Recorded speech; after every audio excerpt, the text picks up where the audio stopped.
क्या बचा है? अरे भाजपा देश को बेच रही है, अरे बिक रहा परदेश भैया, अरे बिक रहा परदेश।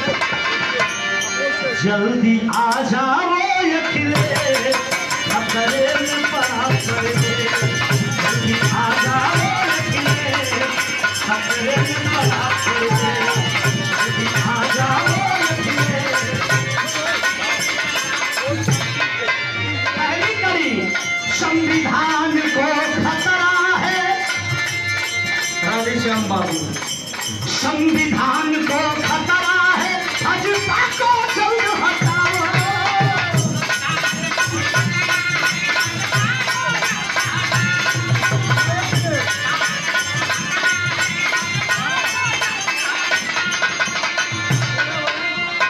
बाबा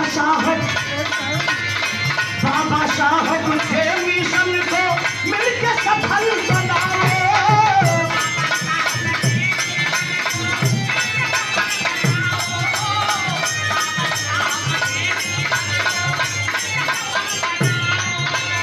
लोहिया गांधी चरण सिंह का, लोहिया गांधी चरण सिंह का स्वर्ग से है संदेश, आया है संदेश। जल्दी आ जाओ अखिलेश, खतरे में पड़ा परदेश। आ जाओ अखिलेश, खतरे में पड़ा परदेश।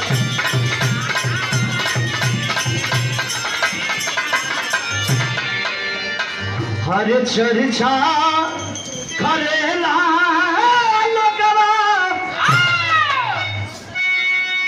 यशपाल भाई, लोग चर्चा करते हैं, वह चर्चा करते हैं केवल इस बाबू। हर चर्चा करेला लोगवा, अरे अपनी घर में बस गईलो लैपटॉप वाला भैया, बस गईलो लोहिया आवास वाला भैया। सबके जी काज में बस गईलो लैपटॉप।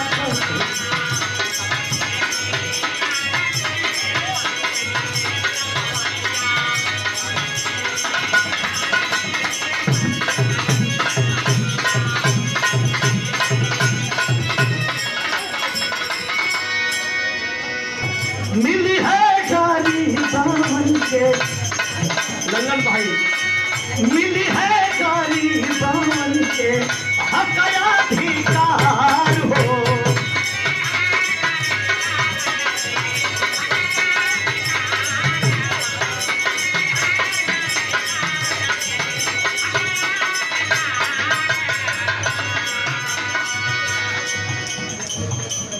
माननीय राष्ट्रीय अध्यक्ष माननीय अखिलेश यादव ने 108 चलाया। क्यों? गरीबों की समस्या देखते हुए राष्ट्रीय अध्यक्ष माननीय अखिलेश यादव ने 108 क्यों चलाया? आज इस कोरोना के कार्यकाल में आप लोगों ने देखा, किसी को कोरोना हो जाता था तो सगा भाई अपने भाई को छूने के लिए राजी नहीं होता, दुल्हन अपने पति को नहीं छूती थी, बेटा अपने बाप को नहीं छूता था। उस समय कौन छूता था? 108 लेकर जाती थी और आजमगढ़ के पीजीआई में रखती थी, वहां से आदमी का इलाज होता था और सुरक्षित आता था। लेकिन मैं बताना चाहता हूं, ऐसे नेता माननीय राष्ट्रीय अध्यक्ष अखिलेश यादव को बहुत बहुत प्रणाम करता हूं। उन्होंने किया क्या? मिली है गरीब बावन के हक अधिकार हो।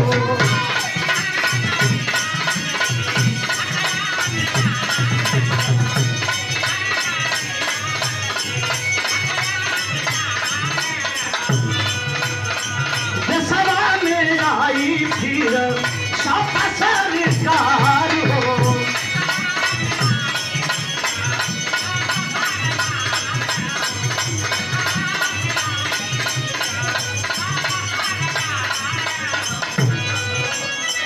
चर्चा करेला लोगवा, चर्चा करेला सबई अपनी हो। घर में बस गईला अखिलेश यादव। गई ना अखिलेश यादव, सबके जी घर में बस गई ना